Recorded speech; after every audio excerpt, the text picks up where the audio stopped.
Dr. Hilary Anand with Counseling and Psychological Services at Cal Maritime. And I'm Dr. Ian Wallace with Counseling and Psychological Services at Cal Maritime. We figured today we would give you some stress management tips just for this busy season of life. And I'll go first. And one thing I often tell people is to keep in mind that stress isn't always a bad thing.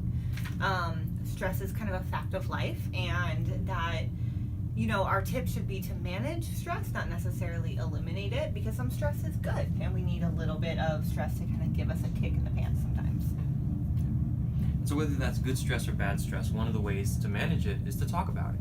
And so whether that's with a counselor like one of ourselves or someone else, a family member, trusted friend, or anybody else in your network, it's important to be able to express and talk about your concerns, even if there's not a clear solution to the problem. Just the act of expressing can be stress relieving.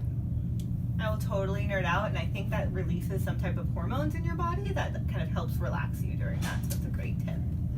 Another one that happens that we often tell people is to prioritize your responsibilities.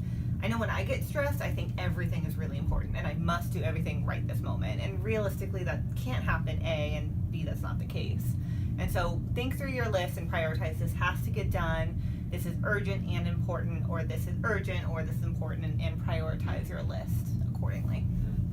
And to manage your stress and keeping that priority list, manageable is also kind of looking in the background about how you're taking care of yourself and what are those basics, because those things do relate to good mental health. So for instance, what's your sleep like?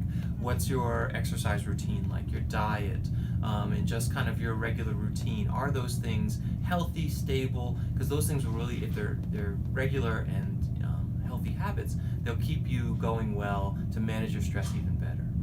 Absolutely. I know if I don't get enough sleep, it's not good for anyone involved. The other one I think about often is really not putting all your eggs in one basket. I think that sometimes we have this tendency to become very myopic and just focus in on one thing in our life. Be that family, be that personal life, be that academic responsibilities. And getting over involved, if that area starts to get stressful, feels like your entire life is stressful. So remember, you do have outside things. You do have friends and family and exercise and hobbies and all the things that could be really helpful for managing stress. Yeah. And one other tip that I'll share is setting time for yourself. And so you may be consumed with getting deadlines done for schoolwork, meeting personal responsibilities, family responsibilities, and often neglecting some of the basic things that you find enjoyable, interesting, and just fun. And so carving out time, even if that's just 10 to 15 minutes a day for your favorite TV program, podcast, exercise routine, diet, or food, doing something for yourself is really helpful to keep you going.